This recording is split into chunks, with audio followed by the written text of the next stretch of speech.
enfermedades principales que se presentan en la piel, ¿no? En los niños, ¿no? Ya. Entonces, vamos a ver primero impétigo. Ya, ahora sí. Ya, entonces el impétigo, ¿qué es esta patología? Sí, tenemos como definición que es una infección cutánea superficial causado principalmente por el Streptococcus pyogenes y el Staphylococcus aureus, ¿no? ¿Cuál es la epidemiología de esta patología? Bueno, es la enfermedad más infectocontagiosa más común en la niñez, en grupo etario principalmente que se da esta patología es en pacientes de entre 2 a 5 años de edad. Afecta a los dos sexos, tanto mujeres como varones. Eh, Principalmente se da en clases sociales bajas, ¿sí? O personas que viven en hacinamiento. ¿En qué épocas del año se da? En finales de verano y principios de otoño, ¿no? A su vez también es como mayor afectación en pacientes que viven en climas tropicales y también influyen o son como factores de riesgo los traumatismos, las picaduras y dermatitis previas que presenta el paciente y que son sobreinfectados con esta patología, ¿sí? ¿Cuál es la incidencia? Sí, ahí nosotros podemos ver unos ejemplos del impétigo en pacientes pediátricos. Hay varias clases de impétigo, sí, en especial en un 80% el impétigo estafilocócico provoca la infección en 80% de los pacientes y la infección por estreptococo, sí, el estreptococo piógenes en un 15 a 20% de los pacientes, ¿sí? La infección provocada por ambos, porque puede haber una doble infección, se da en un 15% de los pacientes, ¿sí? La infección por el estreptococo es altamente contagioso, ¿sí? La incidencia entre los pacientes pediátricos es en la edad de 2 a 6 años y se propaga fácilmente por un contacto directo con el paciente infectado, ¿no?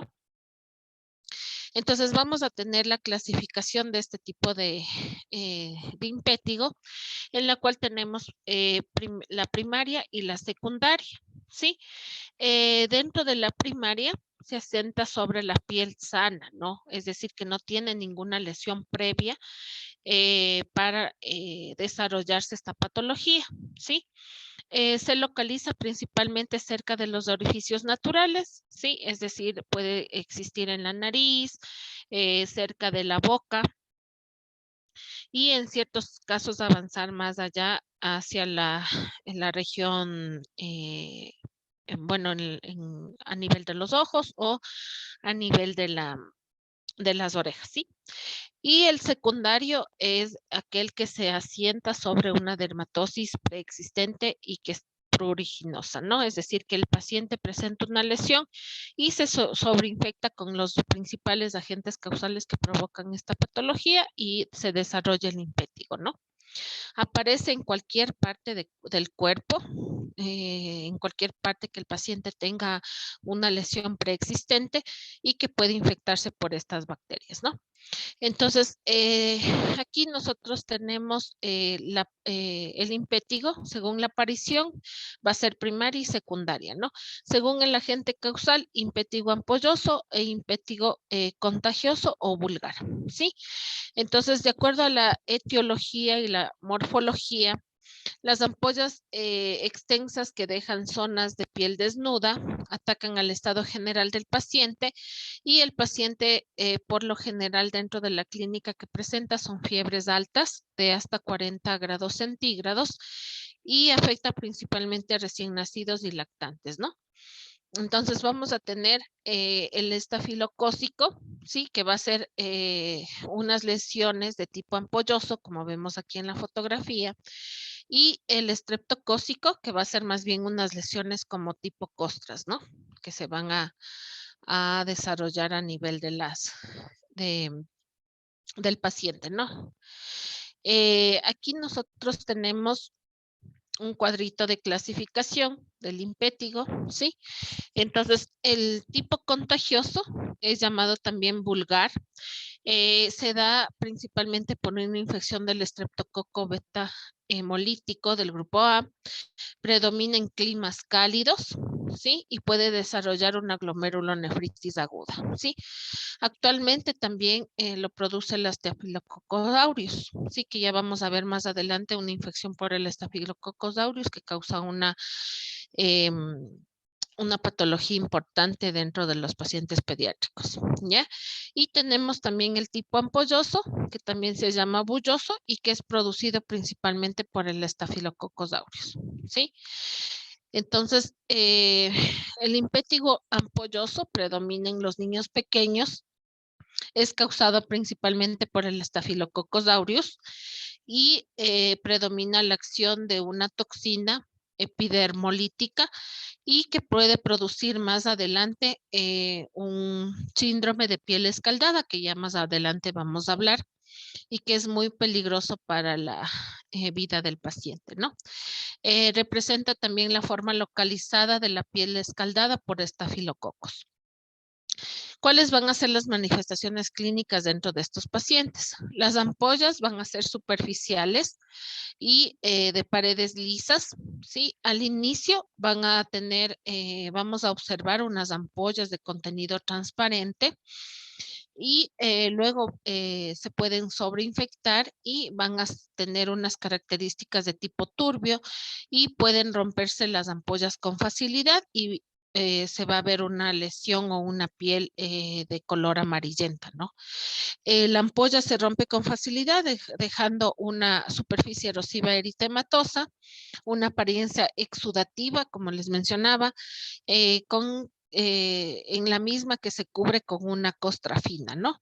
Las lesiones aparecen en un número de 3 a 6, limitadas a una sola zona donde reventó la ampolla, ¿no? Entonces, aquí están los varios tipos de localizaciones en donde se presenta el impétigo, ¿sí? La localización más frecuente de este tipo de patología es en las zonas expuestas de la cara, alrededor de los orificios de la boca o nariz y de las extremidades, ¿no? Entonces ahí tenemos el impétigo estafilocócico. Aquí es en los pacientes neonatos, un impétigo ampolloso, ¿sí? Ustedes pueden observar la ampolla que, como les mencionaba al principio, es transparente, luego se va dejando una zona eritematosa y luego se revienta la ampolla, ¿no? Y aquí tenemos una localización de las ampollas, ¿no? En una zona localizada, en un número de 4 a 6 lesiones por la lesión, ¿no? Ya. Entonces, ¿qué más? ¿Qué vamos a tener también? El impétigo no ampolloso, ¿sí? Este es microvesiculoso o contagioso. La incidencia es la forma más frecuente en que se presenta en la edad pediátrica. La forma, bueno, se contagian en un 70% de los pacientes por esta forma. Suele iniciarse en las zonas que han tenido los pacientes algún traumatismo mínimo, va a tener una lesión previa el paciente y se va a sobreinfectar, ¿no? Vamos a tener que, al estudio clínico, nosotros vamos a preguntar al paciente y el paciente tuvo alguna picadura de insecto, heridas superficiales y lesiones por varicela, ¿no? Entonces, dentro de las manifestaciones clínicas que presenta este paciente, son pequeñas pápulas eritematosas que rápidamente evolucionan a una vesícula de pared delgada y una base eritematosa, ¿no? Como pueden ver aquí en las lesiones de las fotografías. Estas vesículas que se van a presentar igualmente van a romperse y van a formar un exudado, ¿no? Que se secan formando una costra amarillenta. En este tipo de lesiones principalmente se las llama costras melicéricas, ¿no? Por las características y por la coloración que se da al momento de que las vesículas se rompen, ¿no? Suelen propagarse por autoinoculación, dando lesiones satélites, ¿no? Frecuentemente en este tipo de patologías, dentro de las manifestaciones que se presentan son las adenopatías, ¿no? Entonces, aquí nosotros tenemos un cuadrito en el cual nos indica cómo va a ser el desarrollo o la evolución natural de la enfermedad, ¿no? Entonces, tenemos el impétigo contagioso, ¿sí?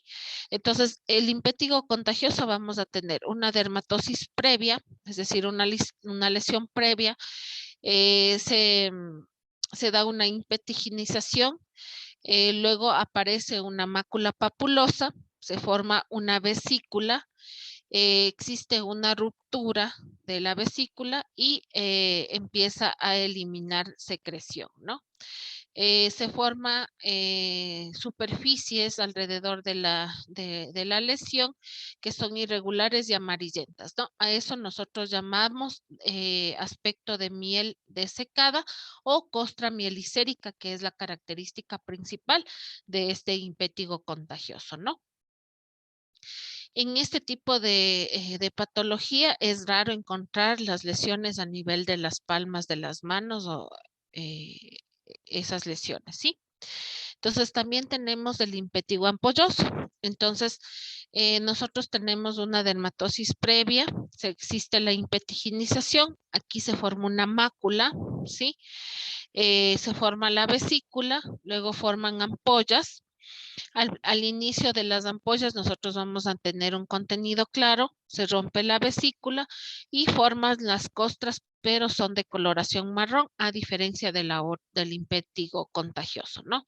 Existe una curación central. Aquí nosotros observamos en la fotografía y nosotros vamos a tener principalmente unas lesiones en anillo que se llaman y frecuentemente, a diferencia del impétigo contagioso, esta sí va a tener una afectación palmoplantar.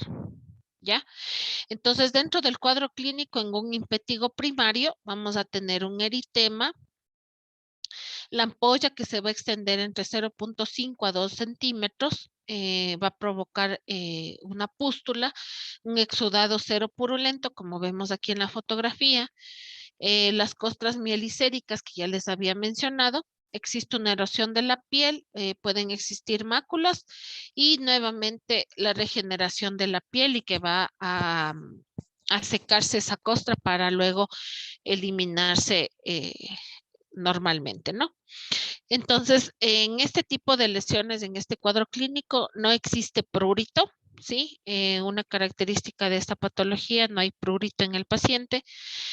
También podemos encontrar lesiones vesículo-postulosas en extremidades inferiores y en la cara, ¿sí? Como ustedes pueden ver en la parte de acá.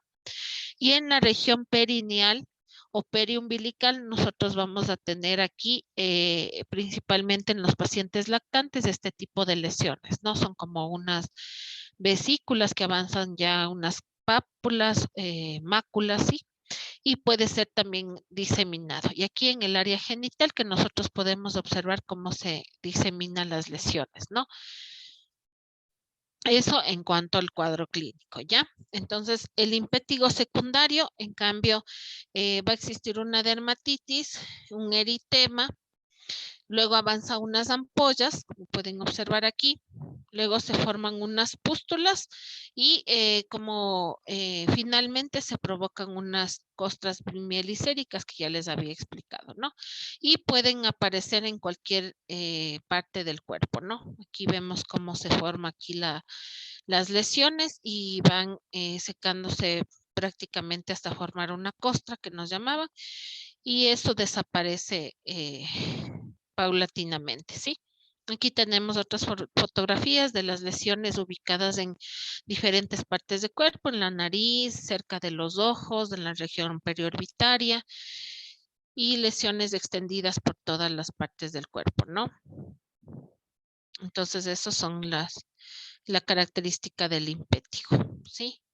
Aquí, por ejemplo, en esta fotografía nos muestra que la paciente tuvo una leve quemadura a nivel de la carita y luego se sobreinfectó esa lesión y apareció un impétigo, ¿no? Impétigo secundario a una dermatitis solar. Listo, entonces, como el diagnóstico, bueno, es clínico, porque obviamente vamos a ver las características y vamos a diferenciar entre el impétigo primario del secundario por las lesiones y las costras que aparecen. Nosotros podemos localizar principalmente, bueno, mediante un diagnóstico, nosotros podemos solicitar, sí, para la confirmación del diagnóstico, un GRAM y cultivo de la superficie de la lesión, ¿no? Tomamos una muestrita del contenido líquido de la lesión, porque como sabemos, esas ampollas o vesículas se revientan y se exponen cierto tipo de secreción turbia o purulenta, y nosotros vamos a tener que analizar, hacer un cultivo para localizar qué tipo de germen está afectando, ¿no? Eso como principal diagnóstico, pero de ahí el diagnóstico en un 80% es clínico, ¿no?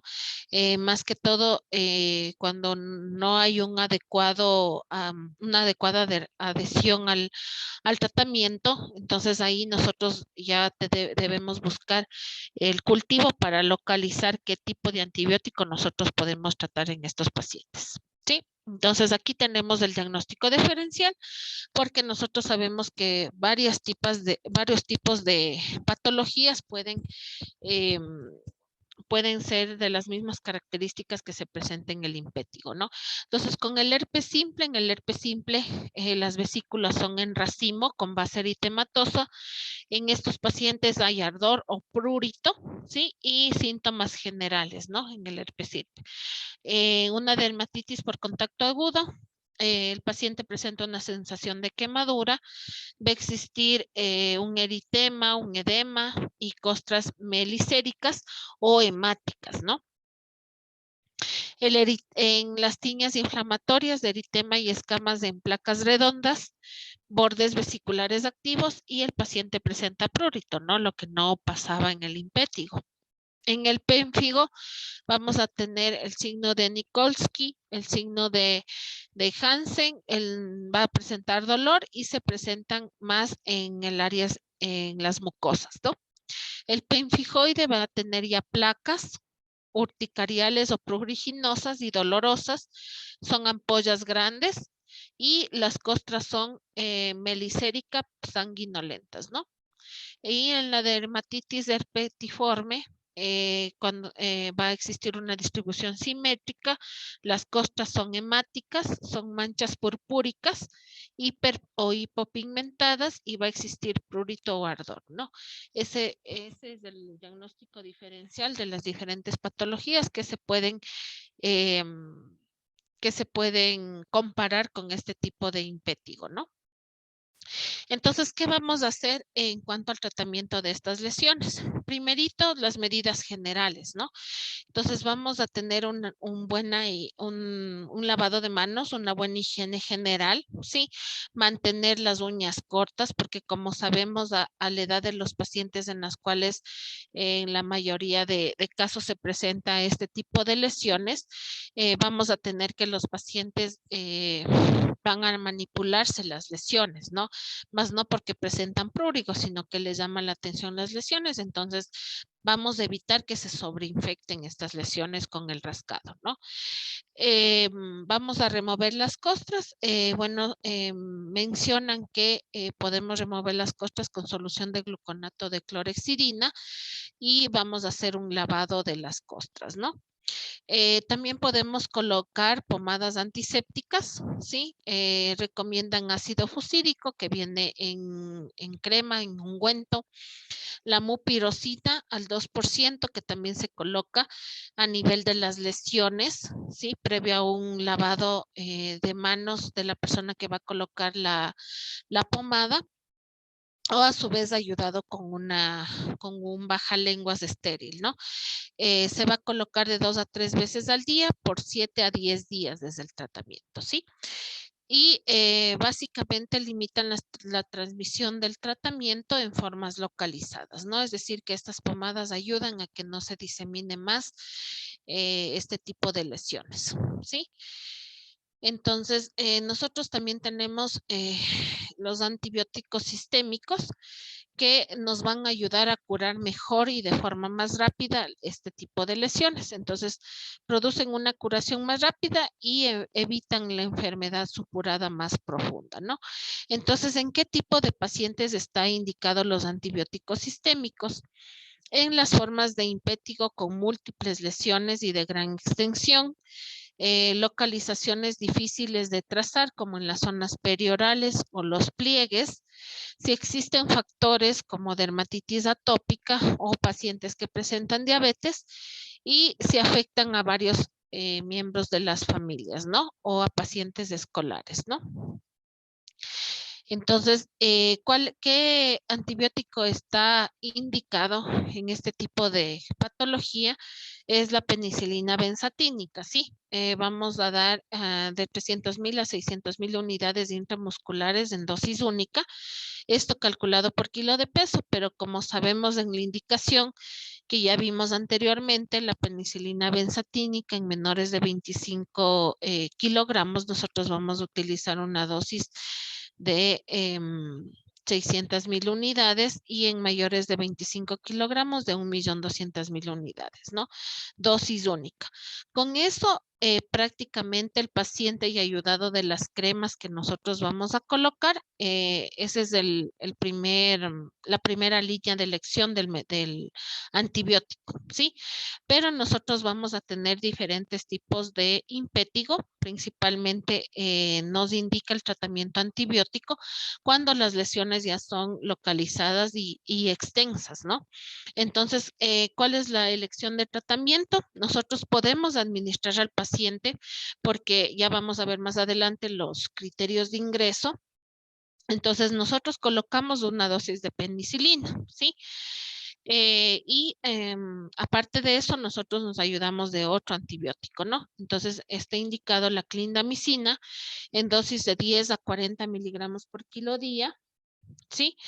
La clindamicina se da 2 veces al día. También tenemos la amoxicilina más ácido clavulánico, una dosis de 40 miligramos por kilo día, dividido en 3 dosis. O como tratamiento de elección, la dicloxacilina, dosis de 25 a 50 miligramos por kilo día, dividido en 4 dosis, ¿no? Esto principalmente cuando sabemos que el impétigo es causado por el Staphylococcus aureus, ¿no? Y en cierto tipo de pacientes, en algunos casos, nosotros utilizamos doxacilina, ¿sí? Porque como sabemos y como vimos anteriormente en las diapositivas anteriores, a veces los pacientes llegan con una lesión previa, ¿sí? Entonces pueden tener impétigo, pero a su vez se forma como una celulitis a nivel de las lesiones y nosotros podemos utilizar la oxacilina intravenosa, ¿sí? Entonces nosotros podemos utilizar una dosis de 100 a 200 miligramos por kilo dividido en 4 dosis, ¿no? Básicamente el tratamiento se extenderá dependiendo las lesiones del paciente, ¿no? Si un paciente eh, vemos que necesita antibiótico terapia, pero las lesiones son extensas, pero poco a poco con el antibiótico, con los medicamentos que nosotros vamos administrando, nosotros podemos localizar el tratamiento hasta 7 días, ¿no? Pero si nosotros vemos que el paciente no mejora, todavía presenta lesiones muy descamativas que siguen supurando, entonces ahí nosotros el tratamiento lo extendemos hasta 10, hasta 14 días, ¿no? Dependiendo cuál tratamiento de la opción nosotros dispongamos, ¿no? ¿Cuáles son los criterios de internación en este tipo de patología? Principalmente son los neonatos, sí, como ya vimos las lesiones anteriores que son muy extensas en este tipo de pacientes que son inmunocomprometidos, sí, pacientes que presentan formas generalizadas, severas y que tienen una persistencia de la infección, porque muchas veces pacientes, se ve que pacientes ya son manejados con cierto tipo de medicamentos ambulatoriamente y obviamente regresan a nuestras casas de salud con la persistencia de la infección y que no mejora con los antibióticos administrados. Entonces, en ese tipo de pacientes es preferible manejarlo ya con un antibiótico por vía intravenosa, ¿sí? Y el bajo nivel socioeconómico, porque como sabemos hay algunas personas que no pueden adquirir los medicamentos o a veces no disponemos en nuestros centros de salud. Entonces, en ese tipo de pacientes es preferible manejarlo dentro de hospitalización, ¿no? Hasta aquí lo del impétigo. No sé si tengan alguna pregunta sobre este tipo de patología. Continuamos con la patología que sigue. No, no hay ninguna pregunta. Doc, una preguntita. Usted nos comentaba que también podría presentarse infectico secundario por picadura de mosquitos. Tal vez se podría usar la sulfadecina de plata para tratar a estos pacientes que tienen infectico secundario picaduras de mosquitos, o no, o tiene que ser mismo las cremas de ácido sucídico. Sí, porque como sabemos ya las lesiones del impétigo no van a ser, eh, van a ser causados por los dos agentes causales que ya les mencioné. Entonces ya necesitan otro tipo de manejo. Entonces la sulfadiazina de plata, dependiendo cuál utilicemos, ¿no? Entonces, vamos a tener más bien, bueno, en ciertos pacientes provoca más bien una escaldadura de la piel. Entonces, nosotros evitamos ese tipo de cremitas, ¿no? Como el mevo, esas cosas. Y hemos visto también pacientes que por ese tipo de lesiones se confunden, ¿no?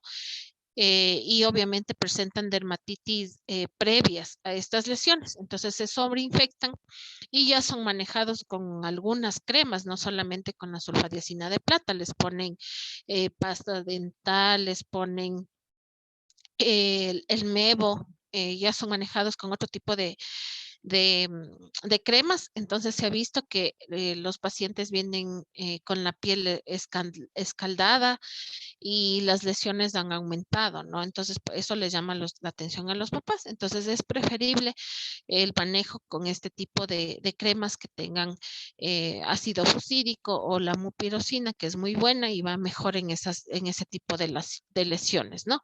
Y bueno, acompañado ya del antibiótico que nos va a ayudar bastante para secar esas lesiones. Pero la sulfadiazina de plata, nosotros en este tipo de pacientes no la utilizamos. ¿Sí?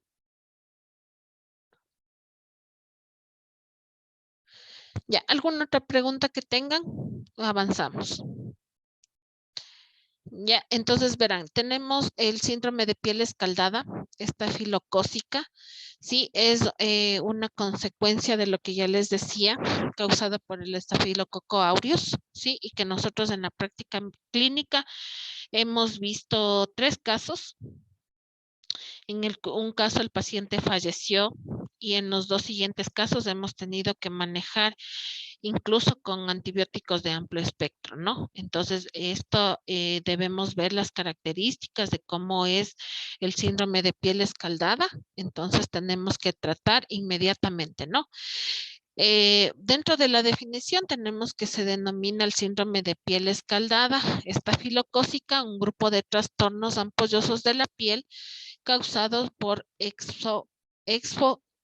exfoliotoxinas, ¿no? Entonces, como nosotros podemos ver aquí en la fotografía, el paciente es como que presenta una quemadura de la piel, ¿no?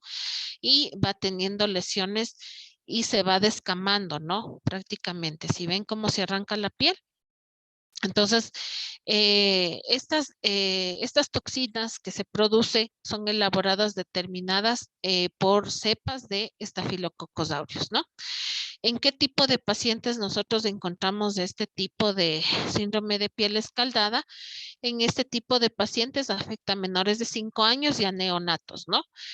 Em, los neonatos por falta de la inmunidad específica a las toxinas de esta bacteria, ¿no? Entonces, nosotros tenemos varias formas, ¿sí? La forma eritrodérmica, ¿sí? Que es un inicio brusco. El paciente presenta fiebre, irritabilidad, una sensibilidad extrema únicamente al manipular la piel. Tenemos un eritema escarlatiniforme en las flexuras, principalmente en las lesiones en las partes de flexión del cuerpo y zonas periorificiales, ¿no? Entonces, esto tenemos también el otro tipo de lesión, que es la forma ampollosa, en donde vamos a ver ampollas estériles y flácidas, unas erosiones difusas, el signo de Nikolsky y eritema en torno a la boca, ¿no? Y tenemos la forma descamativa, que nosotros tenemos que empieza de 2 a 5 días después de un eritema superficial que presenta el paciente. Vamos a tener desprendimiento de las láminas de epidermis, ¿sí? Principalmente en las partes de flexión del cuerpo y en la superficie corporal, ¿no? La curación de este tipo de la forma descamativa es de entre 10 a 14 días, ¿sí? Y las consecuencias o las complicaciones que presenta este tipo de pacientes va a haber una deshidratación, infecciones y sepsis, ¿no? Porque obviamente vamos a tener un desprendimiento prácticamente del epidermis del paciente y vamos a tener que el paciente se va a sobreinfectar y puede localizarse una sepsis, ¿no? También nosotros tenemos que, a consecuencia de este síndrome, nosotros podemos encontrar en pacientes que presentan faringitis, conjuntivitis y erosiones superficiales en los labios, ¿no?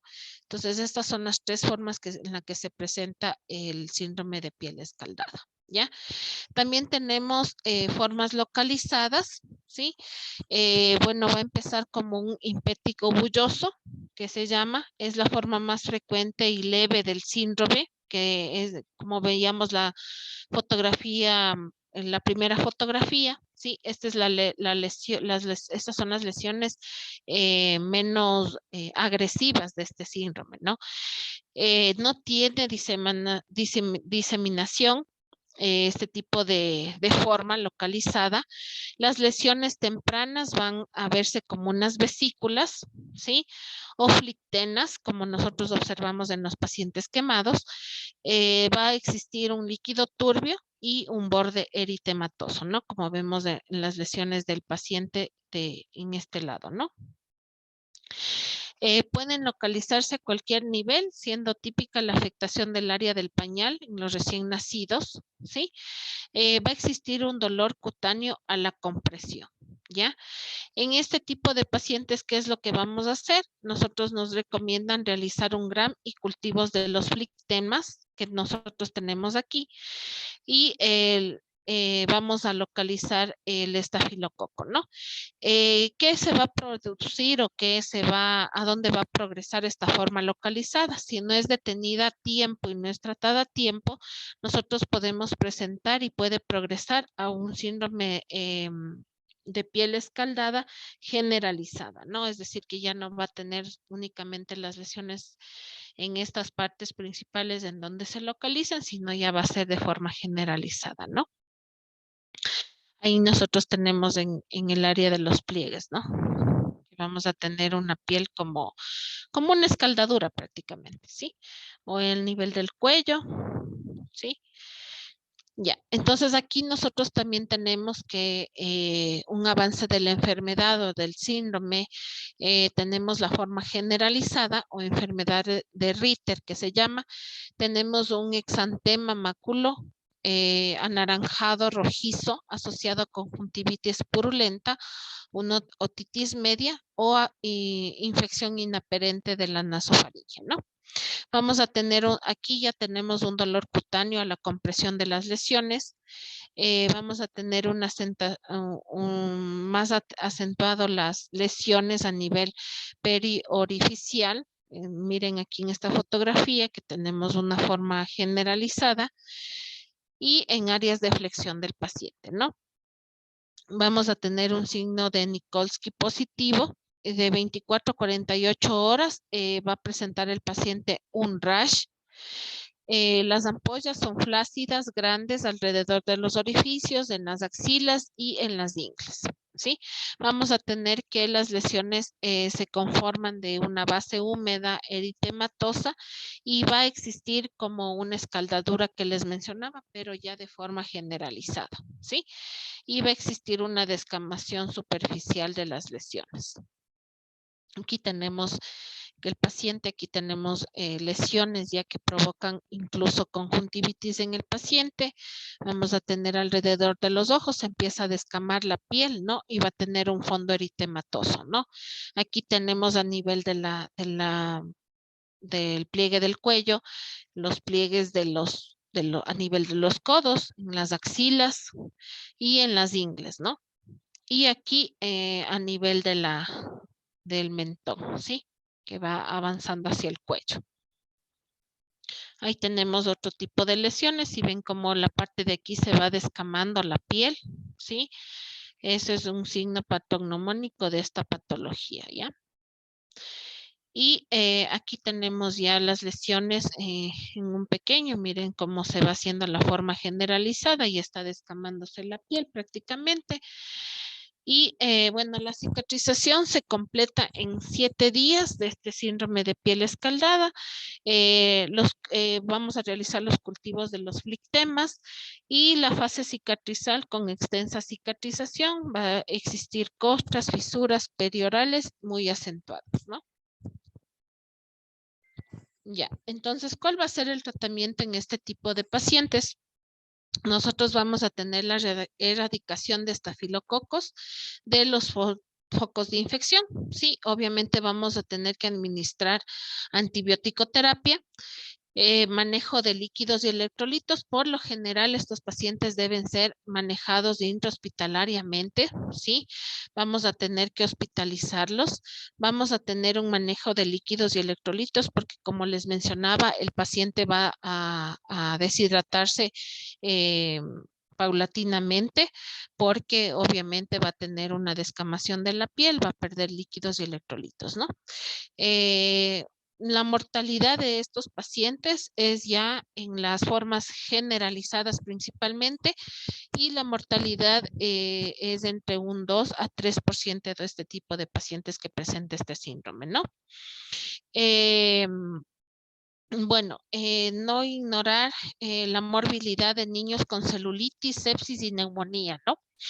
La prevención nosotros tenemos que realizar al personal de salud colonizado porque nosotros vamos a tener el estafilococos principalmente es muy contagioso, ¿sí? Entonces el personal de salud tiene que prevenir este tipo de, o sea, el manejo con los pacientes debe ser especializado, tiene que tener un lavado de manos estricta porque puede contagiarse con este síndrome y la aplicación de mupirocina a nivel de las lesiones previo, si nosotros ya localizamos un paciente y estamos pensando en esa patología, nosotros aplicar mupirocina ya en las lesiones que son básicamente de forma localizada y para evitar que esta se extienda a una forma generalizada y que va a provocar y va a tener un alto riesgo de que el paciente pueda morir, ¿no? O presentar cierto tipo de complicaciones como es la sepsis y más allá de eso, una muerte del paciente, ¿no? Ya, entonces nosotros tenemos diferentes tipos de manejo en este tipo de pacientes, ¿sí? Principalmente nosotros tenemos aquí la penicilina B, ¿sí? Pero que bueno, ya por cierto tipo de que los pacientes ya son tratados con varios antibióticos y aparte prácticamente se provoca una resistencia a los antibióticos, entonces ya no se utiliza. Básicamente, nosotros podemos utilizar cierto tipo de antibióticos como la amoxicilina más ácido clavulánico que estén indicado para tratamiento ambulatorio, ¿sí? Nosotros podemos dar una dosis de 50 a 60 miligramos por kilo día, cada 8, cada 12 horas, dependiendo la dosis. La máxima dosis es de 3 gramos al día, ¿sí? Tomando en cuenta que la amoxicilina más ácido clavulánico puede provocar diarrea en los pacientes, ¿no? Entonces vamos a utilizar a esas dosis que nos mencionan. Podemos utilizar también cefalexina, que es especialmente para lesiones en la piel, 20 a 25 miligramos por kilo día, dividido en 4 dosis, ¿no? Con una dosis máxima de 2 gramos al día. También está indicado la cefuroxima en pacientes de 3 meses a 5 años, 15 miligramos por kilo día, dividido en 2 dosis, de 5 a 12 años, 125 miligramos cada 12 horas, y en mayores de 12 años, 250 miligramos eh, cada 12 horas, ¿no? También está indicado la claritromicina y la clindamicina, ¿no? Como tratamiento de elección en estos pacientes. Para estos pacientes, generalmente el tratamiento se extiende de 7 a 10 días. Bueno, ahí tenemos que valorar qué tipo de pacientes estamos manejando. Como les mencionaba, nosotros podemos iniciar con un antibiótico de forma ambulatoria, pero si nosotros vemos que el paciente no mejora, regresa cumpliendo su antibiótico terapia por más de 7 días, nosotros ya debemos decidir si el paciente debe ser manejado de forma intrahospitalaria, ¿no? Entonces, aquí nosotros nos da una nota en la cual generalmente en todos los tipos de pacientes que presentan este síndrome y que vamos a ser manejados ambulatoriamente, nosotros vamos a administrarle el medicamento de 7 a 10 días, ¿no? Pero en la dermatitis perianal bacteriana tratado con penicilina o amoxicilina de 10 a 21 días, ¿no?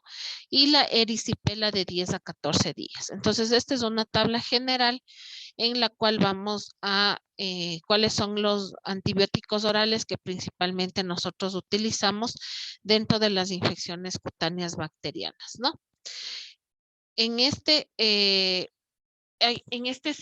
síndrome de piel escaldada que yo les había mencionado, nosotros principalmente tratamos de intrahospitalariamente, ¿sí? Básicamente con antibióticos intravenosos. Nosotros iniciamos con oxacilina, tratamiento con 200 miligramos por kilo día, dividido en 4 dosis. Si el paciente, si el paciente nos llega de primera vez, sí, si nosotros vemos que no ha recibido ningún antibiótico previamente, nosotros iniciamos con eso. Pero si nosotros vemos que el paciente ya ha sido manejado con otro tipo de antibióticos, nosotros para evitar la extensión de las lesiones de forma generalizada, porque de 24 a 48 horas el paciente cambia repentinamente y se vuelve más peligroso y las lesiones van avanzando de forma generalizada. Entonces, para evitar este tipo de complicaciones, nosotros preferimos manejarnos con antibióticos de amplio espectro, ¿no? Entonces vamos con la siguiente línea de tratamiento, que es la ceftriaxona, que nosotros damos ceftriaxona o clindamicina, dependiendo del paciente que manejamos. Y en ese caso de que no mejora, nosotros incluso utilizamos un manejo de antibiótico de doble terapia, ¿no? Avanzamos con vancomicina, meropenem o vancomicina, entonces dependiendo del paciente que nosotros tengamos, pero dentro de la experiencia clínica hemos visto únicamente 2 pacientes porque, bueno, el otro paciente llegó como la primera fotografía que nosotros vimos y el paciente falleció en 48 horas, ¿no? Le tuvimos que referir y falleció el paciente, nos comunicaron después que falleció. Y los 2 pacientes que hemos manejado dentro del servicio han sido menores de 2 años y básicamente les ha ido muy bien. Bueno, a un paciente con oxacilina y al otro paciente sí lo hemos tenido que manejar con ceftriaxona y luego tuvimos que rotar antibiótico, pero eso es son los únicos pacientes que hemos tenido, ¿no? Pero dentro de la práctica clínica sí se ve este síndrome, ¿no? Que es muy raro, pero sí se lo encuentra. Tenemos también la dermatitis perianal o bacteriana. No sé si tenían alguna pregunta en cuanto al síndrome de piel escaldada.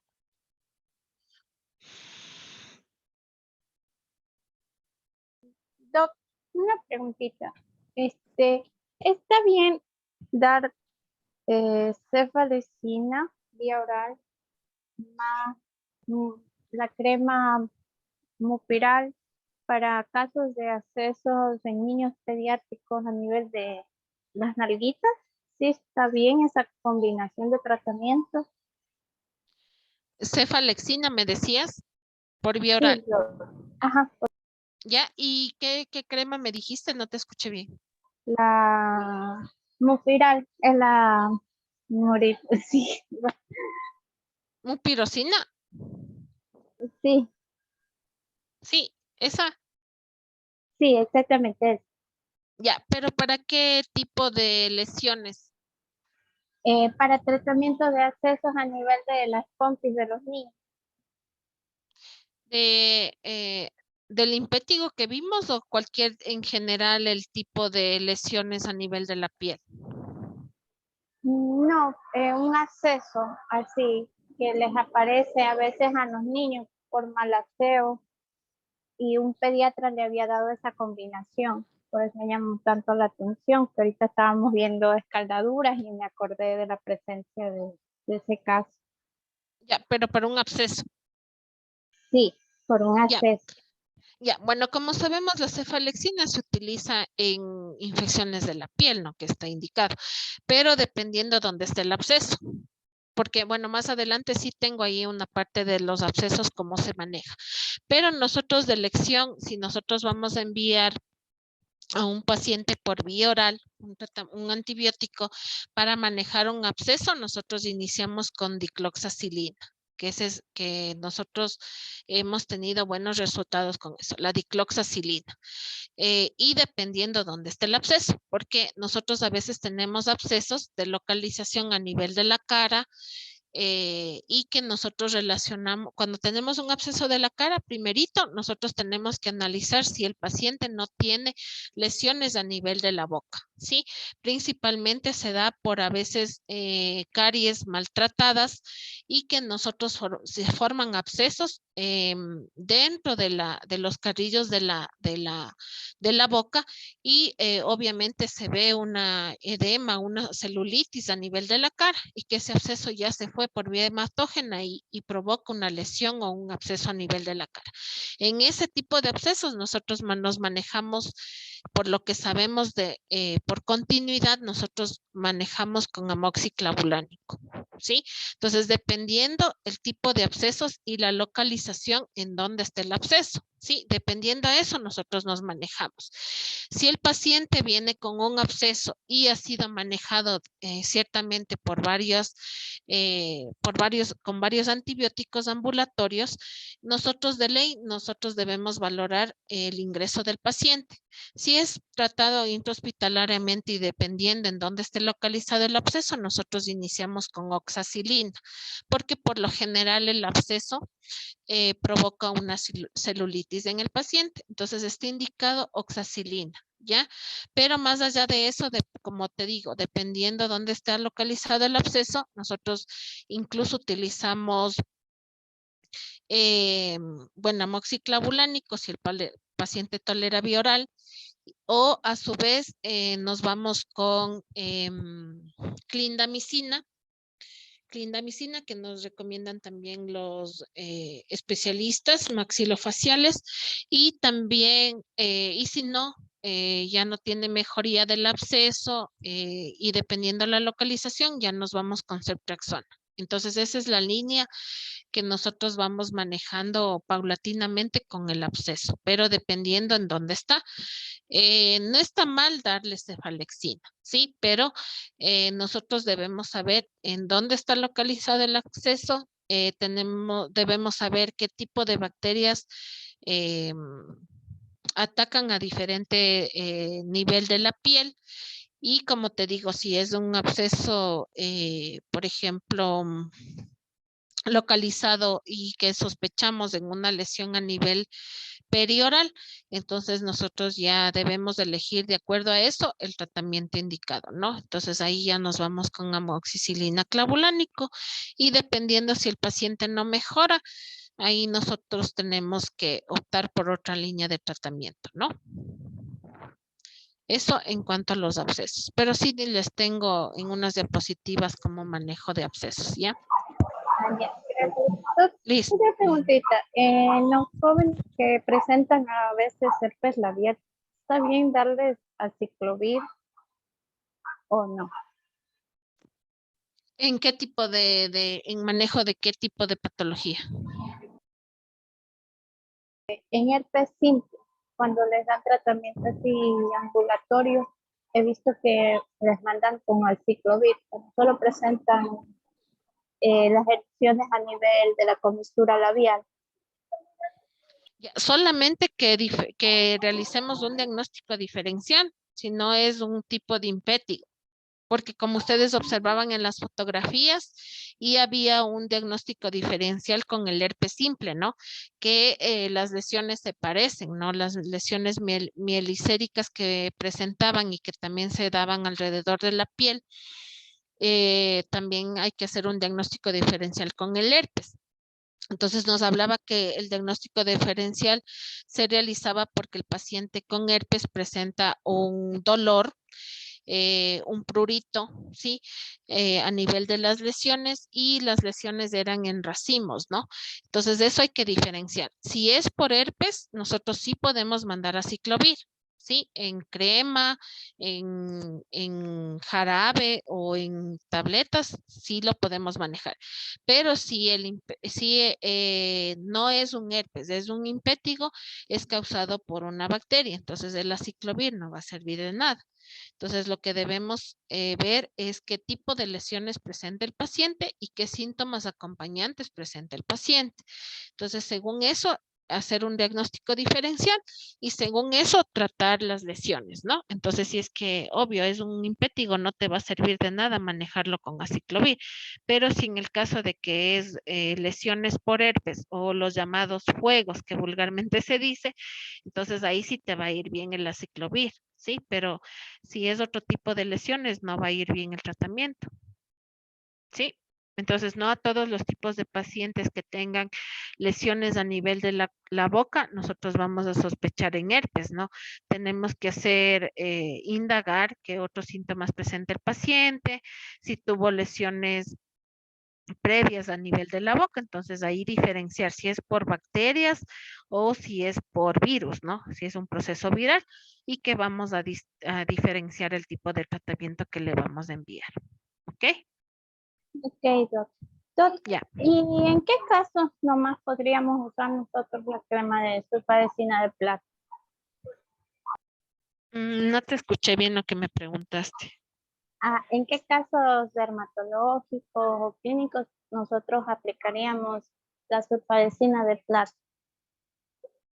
Ya, la sulfadiazina de plata, bueno, por la experiencia que nosotros tenemos, casi no utilizamos nosotros, más bien en tipo de lesiones, por ejemplo,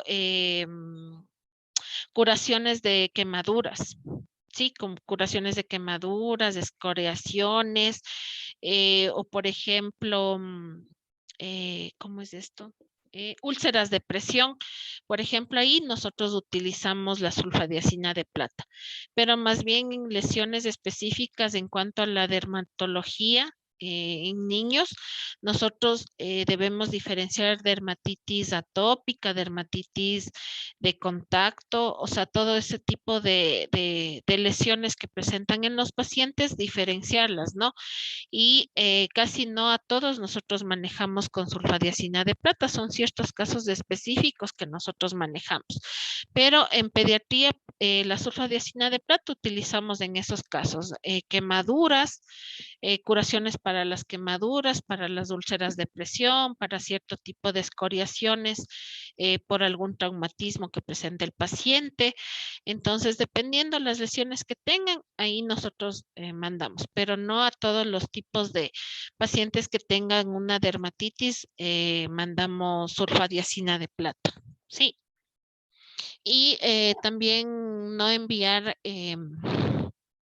cremas que contengan corticoides, sí, porque los corticoides provocan más lesiones en la piel, especialmente en pacientes pediátricos, entonces evitar dar corticoides. Y si amerita dar corticoides, porque nosotros vemos, bueno, aquí vamos a hablar de la dermatitis perianal bacteriana en cierto tipo de pacientes, por ejemplo, que tienen dermatitis de pañal, de plano les mandan cremas con corticoides y eso provoca que la lesión se extienda más y les mandan por 10 días, por 14 días y sabemos que los corticoides obviamente calman algo, pero pueden ser como es dañino para otras cosas. Entonces, si nosotros mandamos por más tiempo, esto va a provocar más lesión en el paciente. Entonces, evitemos en los pediátricos principalmente dar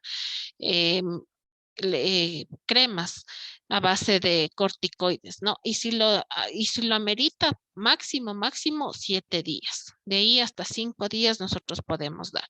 Sí, y por ejemplo, ver cada paciente es diferente. Si nosotros vemos que tiene una dermatitis de pañal y nosotros ya les mandamos las cremitas que nosotros utilizamos normalmente, un Instagloss, un Coxidermin, pero si aparte de eso el paciente ya tuvo una contaminación por hongos, nosotros podemos utilizar nistatina más un corticoide, pero no vayamos más allá de 7 días, sí, pero siempre localizando a cada tipo de paciente y en qué pacientes amerita o no enviar este tipo de cremas, ¿sí?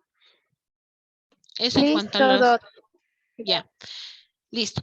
Entonces, tenemos la dermatitis perianal bacteriana, consiste en un eritema alrededor de la región perineal o perianal. Está causada también por el Streptococcus pyogenes o el Staphylococcus aureus. Hay una incidencia en los pacientes de 3 hasta 5 años y el predominio principal en los varones, ¿no? Y afecta en un 70% de pacientes de esta infección.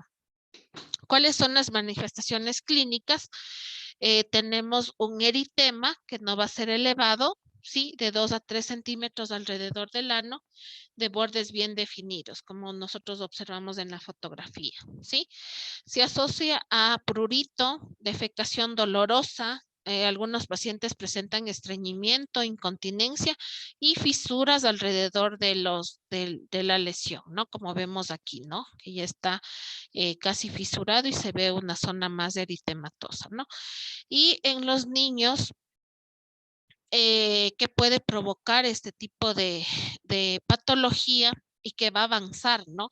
En los niños se puede presentar una balanopostitis y en las niñas una vulvovaginitis si no se trata a tiempo este tipo de lesiones que se manifiestan, ¿no? Va a existir también secreción y en algunos casos disuria, ¿no? Si es que avanza. Entonces, vamos a tener una fase aguda en la cual va a ser menos de 6 semanas de evolución. La lesión es roja, brillante, húmeda y dolorosa, ¿no? Va a ser pseudomembranosa y blanquecina alrededor. Las lesiones se cronifican con fisuras dolorosas, como les mencionaba. Va a existir ya una secreción mucosa y unas placas, ¿no? Las costras periféricas van a ser amarillentas. Y ya nosotros vemos aquí que ya supura, miren la lesión, ¿sí? Esta está causada por el estafilococcus y puede haber unas pústulas y el eritema que se extienden hacia la piel adyacente, ¿no? Y va a haber, como existe unas pústulas, se va a llenar de secreción, ¿no? Miren cómo evoluciona la lesión en la fase aguda. Ya, ¿cuál va a ser la transmisión? Por contacto, por autoinoculación debido a infección, ¿sí? El portador es asintomático, puede ser faríngeo o cutáneo, ¿sí? Un contacto intrafamiliar, es decir, que algún otro hermano o familiar tiene la misma lesión o contaminación, o puede existir que un paciente o un familiar, el familiar del paciente presente cierto tipo de faringoamigdalitis o dermatitis perianal y que provoque la transmisión de esta patología, ¿no? ¿Cuál va a ser el diagnóstico? El diagnóstico clínico, obviamente vamos a ver la lesión y la zona perianal, obviamente descamativa con las características que nosotros veíamos, ¿sí? Nosotros podemos realizar un test diagnóstico para localizar el Streptococcus pyogenes que de cierta forma en un 100% dan positivos, ¿sí? Esto nosotros nos da para nosotros saber manejar con qué tipo de antibiótico le vamos a manejar al paciente, ¿no? Y nosotros vamos a tener el tratamiento, ¿no? A base de tratamiento tópico, nosotros vamos a indicar ácido fucídico, ¿sí? Previo a eso, la persona que va a aplicar este tipo de tratamiento debe lavarse bien las manos, secar bien la lesión, ¿sí? Porque como sabemos, esa zona es bastante, y como se da a cierta edad de menores de 5 años, nosotros vamos a tener que secar bien la lesión o la parte donde vamos a colocar la crema, ¿sí? Evitar que esté húmeda la lesión porque vamos a sobreinfectarnos con algún tipo de hongos, ¿no? Entonces, secar bien la lesión, colocar el ácido fucídico o a su vez la mupirocina 3 veces al día o a su vez después del cambio de pañal, ¿no? Indicar a la madre que no puede colocar ninguna otra crema, dejar que seque al ambiente y obviamente como va a ser un poco contagioso, la toalla o con la que va a ser secada el paciente debe ser lavado aparte para que no contamine a los otros miembros de la familia, ¿no? Y a su vez evitar que el paciente utilice paños, ¿sí? Porque la fricción produce más lesión en el paciente. Checar bien la lesión, colocar 3 veces al día e indicarle a la madre que obviamente si son lactantes van a utilizar pañal, dejarlo con el pañal, sin pañal, descubierta la lesión hasta que la crema haga efecto unos 10 a 15 minutitos y volver a colocar el pañal, ¿sí? Esto, ¿por cuánto tiempo vamos a utilizar el tratamiento tópico? Se da más o menos 10 días. Podemos acompañarles de un antibiótico que va a ser específico para este tipo de patología, que es la claritromicina, ¿no? La claritromicina se va a dar en una dosis de 15 miligramos por kilo día, dividido en 2 dosis, ¿no? Por 7 días, ¿sí? Si nosotros vemos que, porque teníamos una forma que se extendía generalizada, ahí nosotros vamos a prevenir al paciente, incluso vamos a ver si rotamos de antibiótico, a pesar de que se ha visto que la claritromicina nosotros nos va bien en este tipo de pacientes, pero si nosotros vemos que no está mejorando, nosotros nos podemos extender hasta 10 a 14 días del tratamiento, ¿no? Pero con 7 días hemos visto que mejoran los pacientes. ¿Sí?